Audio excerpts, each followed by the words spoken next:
हे guys, Radhe Radhe. Well, अभी मैं जिस जगह पे हूँ, क्या आप बता सकते हो ये मैं कहाँ पे हूँ? हाँ, बता सकते हो? You just can't imagine where it is and where I M.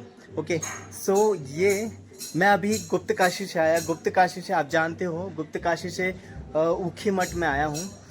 गुप्त काशी से ऊखी मठ आपको पता है 12 किलोमीटर है डिस्टेंस, लेकिन मैं उसे शॉर्ट रास्ता अप्लाई किया और शॉर्ट रास्ता पे मैं आया हूँ। शॉर्ट रास्ता है यहाँ पे 4 to 5 किलोमीटर्स पड़ा मुझे, लेकिन वेरी स्लैंटी रूट है यार, बहुत स्लैंटी रूट है।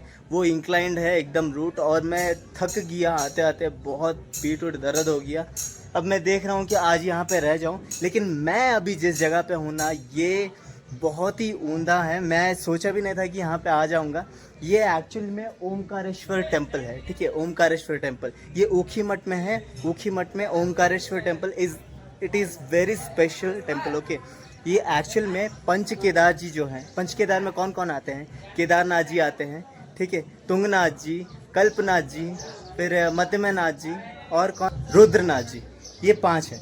ये पांचों के जब कपाट बंद हो जाते हैं 6 महीने के बाद, केदारनाथ जी का गद्दी यहीं पे है। यहीं पे लेके आके 6 महीने बसते हैं वो, ठीक है। यहाँ पे उषा मठ है। उषा मठ में उनका गद्दी है। मैं गद्दी उनको दिखा रहा हूँ, तो आप देख सकते हो। वो गद्दी में उनका वास होता है, और यहाँ पे ही वो रहते हैं, ठीक है। 6 महीने वास करते हैं। यहाँ पे पंच केदार लिंग दर्शन होता है। जब मंदिर के कपाट सारे बंद हो जाते हैं, तो यहाँ पे पंच केदार जी का दर्शन होता है, और यहाँ पे बाराही और भैरवनाथ जी का दर्शन होता है, ठीक है। तो ये जो यहाँ पे है, उत्तराखंड में आप कहीं पे भी टेम्पल्स देखोगे तो आपको स्ट्रक्चर ऐसे ही मिलेंगे। देखिए, यहाँ पे भी टेम्पल का स्ट्रक्चर ऐसे ही है कि एक्चुअली में ऊपर में जो होता है एक छत जैसा बनाते हैं, और ऊपर में होल रहता है। ये जैसे कि आप केदारनाथ जाओगे तो वहाँ पे 12 मास यहाँ पे अखंड दीप जलता है। अखंड दीप कभी बुतेगा नहीं, ठीक है। तो वो जब आएंगे 6 महीने के बाद कपाट बंद होगा, तो 6 महीने तक वो दिया वैसे ही जलते रहेगा, और ऊपर से होल रहेगा जहाँ पे खुला रहता है, ठीक है। तो ये ओमकारेश्वर टेम्पल है। ओमकारेश्वर टेम्पल यहाँ पे आपको पंच केदार जी के मूर्ति रूप में दर्शन देंगे यहाँ पे, ठीक है।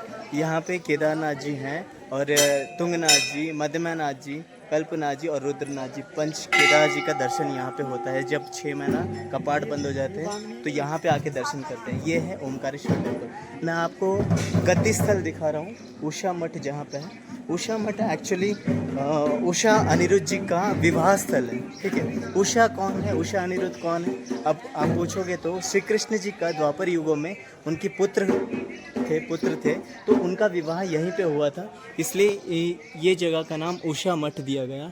और जो मंडप दिख रहा है, ये उषा और अनिरुद्ध जी का विवाह स्थल है।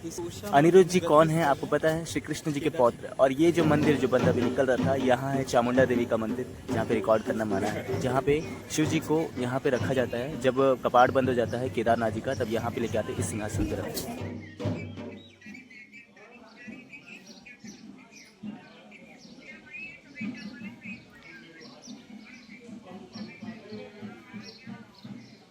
वेल गाइस, मैं बहुत दूर से आया हूँ, ठीक है, भारत दर्शन कर रहा हूँ, आपको पता है। सो प्लीज़ सपोर्ट कीजिए गाइस। और बहुत मेहनत करता हूँ मैं, बहुत मेहनत लगता है। बहुत लोग समझते नहीं हैं कि बहुत जन बोलते हैं कि घुमक्कड़ है, खाली घूमते रहता है, लेकिन इस ट्रैवल में कितना मेहनत लगता है वो मुझे पता है। देखने वालों को पता रहेगा कि क्या कर रहा हूँ मैं। ओके, सो वेल, मैं एक जॉब पे इंटरेस्टेड था। मैं भगवान सेवा करते हुए मैं अपना काम करना चाहता था, ताकि उसमें सेवा करूँ, ताकि उसमें मैं सिर्फ स्पिरिचुअल ट्रैवल कर रहा हूँ, सोल ट्रैवल कि कोई मनी नहीं लगता। मनी लगता है जैसे थोड़ा मूवी में ही मैं जी रहा हूँ। सो प्लीज़ मुझे सपोर्ट कीजिए, लाइक कीजिए और कमेंट कीजिए प्लीज़। हाँ, तुंगनाथ जाना है। तुंगनाथ के लिए पहले मुझे चौपटा जाना होगा। यहाँ से ऊखी मठ से 29 किलोमीटर्स पड़ता है, चौपटा। चौपटा से फिर 4 to 5 किलोमीटर्स मुझे ऊपर चढ़ना होगा। तो बहुत स्लैंटी रूट है, बहुत हाई हिल है। इंडिया में एक ही टेम्पल है, तुंगनाथ टेम्पल है, जो हाई हिल में है। इतने ऊपर में कोई टेम्पल नहीं है आज तक, तो उतने ऊपर मैं जाने वाला हूँ अभी। तो मेरे साथ बने रहिए और मेरे वीडियोस देखने के लिए बहुत बहुत धन्यवाद।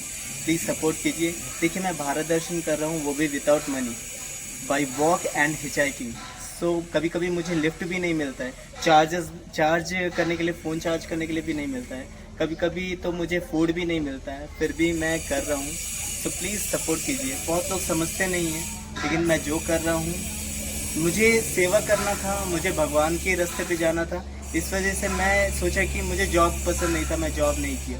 ठीक है, वेल प्रोफेशनली मैं एक इंजीनियर हूँ, बट मैं जॉब नहीं चाहता हूँ। मैं ऐसा चाहता हूँ कि मैं सेवा भी करते रहूँ और भगवान के इर्द गिर्द ही रहूँ। वही सेवा से, उसी में से कुछ पैसा है जहाँ से मैं सेवा कर पाऊँ।